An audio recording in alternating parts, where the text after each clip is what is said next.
बिस्मिल्लाहिर्रहमानिर्रहीम। 7 दिसंबर 2020 virtual memory के next topic के साथ मैं रिकॉर्ड कर रही हूँ ये लेक्चर। ब्लीडी एनॉमली। मैंने आप लोगों को फर्स्ट इन फर्स्ट आउट का एल्गोरिथम करवाया था, याद है आप लोगों को? और उसमें हमारे पास एक ऐसी सिचुएशन बन गई थी जिसमें हमारे पास फर्स्ट इन फर्स्ट आउट वाली सिचुएशन में मेरी नंबर ऑफ फ्रेम्स जैसे ही बढ़ रहे थे, आपके पेज फॉल्ट्स की तादाद भी बढ़ रही थी। इसको हम कहते हैं जी Belady's anomaly. For some page replacement algorithm the page fault में increase as the number of allocated frame increases. तो ये इस पर्टिकुलरली चीज को हम ब्लीडी एनॉमली कहते हैं। अच्छा जी, इसके बाद अगला क्वेश्चन है कि जब आपके डिमांड पेजिंग में फ्रेम आपके लोड होते हैं तो दो स्ट्रैटेजीज होती हैं।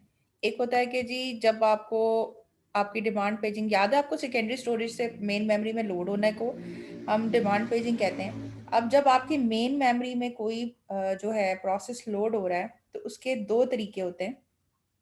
एक को हम फिक्स्ड एलोकेशन कहते हैं और एक को प्रोपोर्शनल। एक प्रायोरिटी एलोकेशन भी होती है जो कि हमारे कोर्स में फॉर द टाइमिंग नहीं है, लेकिन ये कि बहरहाल वो होती है। तीन किस्म के वर्जन होते हैं। फिक्स्ड एलोकेशन में क्या होता है, थोड़ा सा सिस्टम जो है ना वो स्टक हो गया है।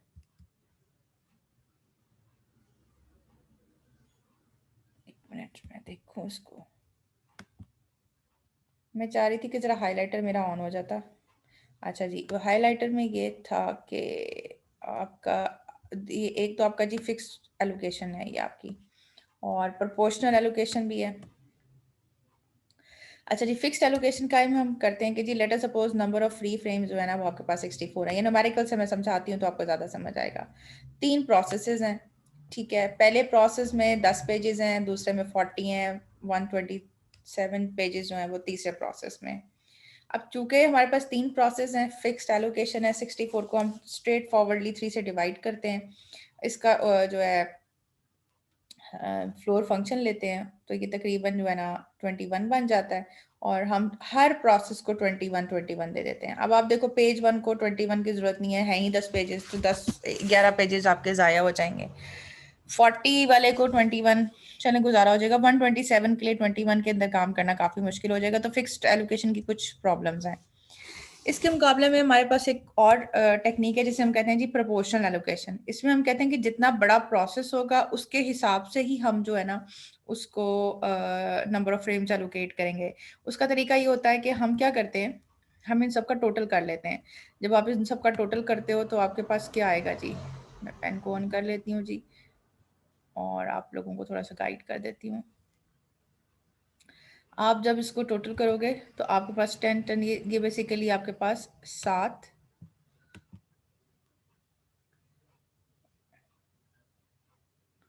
ये आपके पास 7 आ जाएगा, और 6 और 177 टोटल पेजेस बन जाएंगे। अगर आप 127 40 प्लस 10 को ऐड करोगे तो ये आपके पास जो टोटल फ्रेम्स बनेंगे दैट इज़ 147। अब क्या करते हो 147 में हम 10 के हिसाब से इसकी प्रोपोर्शनल एलोकेशन निकालते हैं। पहला 10 पेजेस का था, उसको 177 से मल्टीप्लाई किया, फिर टोटल जो है ना उसे आपने, तो तकरीबन 3 फ्रेम्स इसके हिस्से में आते हैं, और दूसरे वाले के हिस्से में 14 और तीसरे के हिस्से में 45। अगर आप इसको यहाँ पे देखो, बड़ा प्रोसेस है तो उसके फ्रेम्स भी आपको ज़्यादा मिल रहे हैं, छोटा प्रोसेस है तो उसको फ्रेम्स भी कम मिल रहे हैं। तो इस हिसाब से अगर आप टोटल करो तो ये 147 नहीं बनते। 2 free frames are put in the list of free frames. मतलब प्रोपोर्शनल एलोकेशन करके, क्योंकि डेसिमल में वैल्यूज आती हैं और फ्रेम्स जो है वो डेसिमल में नहीं हो सकते, तो हम क्या करते हैं कि उसको डेसिमल पोर्शन डिस्कार्ड करके होल एलोकेशन जो है ना, डिस्क्रीट एलोकेशन जो है ना वो फ्रेम्स को एलोकेट कर देते हैं। अच्छा जी, तीसरा जो कॉन्सेप्ट है दैट इज थ्रेशिंग। अगर कोई सिचुएशन ऐसी हो रही है कि if a process does not have enough pages the page fault rate is very high. इसका मतलब ये है कि बहुत ज़्यादा जो है पेज फॉल्ट हो रहा है आपका मेन मेमोरी में। आपकी जो है वो बहुत ज़्यादा स्वैप इन और स्वैप आउट हो रहा है। उससे क्या होगा, आपकी सीपीयू की जो यूटिलाइजेशन होगी वो स्लो हो जाएगी, operating system think that it needs to increase the degree of multiprogramming, another process added to the system. और फिर हमें जैसे जैसे प्रोसेसेस बढ़ जाएंगे, पहले ही वो पेज स्वैप आउट और स्वैप इन कर रहे हैं तो फिर डेफिनेटली एक नया प्रोसेस आ जाएगा तो उसको भी मेन मेमोरी में जगह देनी पड़ेगी। तो थ्रेशिंग एक ऐसा प्रोसेस है जिसमें ज़्यादा टाइम वो स्वैप इन और स्वैप आउट करने में लगा देता है बनिस्बत ये कि वो आपके पेज को सर्विस करे। तो थ्रेशिंग की डेफिनेशन देख लें। A process is thrashing if it is spending more time paging, swapping page in and out than executing. और थ्रेशिंग की वजह से कौन कौन सी प्रॉब्लम्स आ सकती हैं? Low CPU utilisation, high disk utilisation और low utilisation of other IO devices. तो ये हमारा एक थ्रेशिंग का कॉन्सेप्ट था। तो डिग्री ऑफ, और एकदम जो है ना, फिर अगर आपकी थ्रेशिंग होना शुरू हो जाए तो एकदम आपका सिस्टम जो है ना वो चौक हो जाता है। और वो जो है ना, अगर आप ये देखो, ये मैंने जो आपको हाईलाइट किया है ये वाली चीज़, इसका मतलब ये कि एकदम आपकी जो सीपीयू यूटिलाइजेशन है वो डिक्रीज हो जाती है। तो जनाब यहाँ पे आपकी वर्चुअल मेमोरी का जो है टॉपिक ख़त्म होता है। अगर आप मेरी कोर्स आउटलाइन के हिसाब से देखो तो आपके कोर्स आउटलाइन में हमने आज 11वां वीक जो है ना मेरा ख्याल कवर कर लिया है। Let me reconfirm with you all.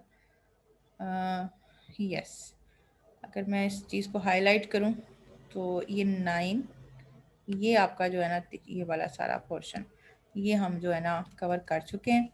और इसका अब मैं आप लोगों का ये जो 9, 10 और 11 वीक है ना मेमोरी मैनेजमेंट का, इसका मैंने फुल फ्लेज आपका एक टेस्ट लेना है। नेक्स्ट मंडे ले लेती हूँ, ठीक है, ताकि आप लोगों को पूरा वीक भी मिल जाए तैयारी करने के लिए और आप लोगों की प्रेपरेशन भी हो जाए। ठीक है जी, यहाँ पे हम लोगों का 11वां वीक कवर हो जाता है। एक दफ़ा देख लेते हैं जी। हमने मेन मेमोरी मैनेजमेंट देखी थी, इसमें स्वैपिंग देखी थी। उसको मैं थोड़ा सा फॉन्ट साइज बड़ा कर दूँ तो आप लोगों को ज़्यादा बेहतर समझ आएगा।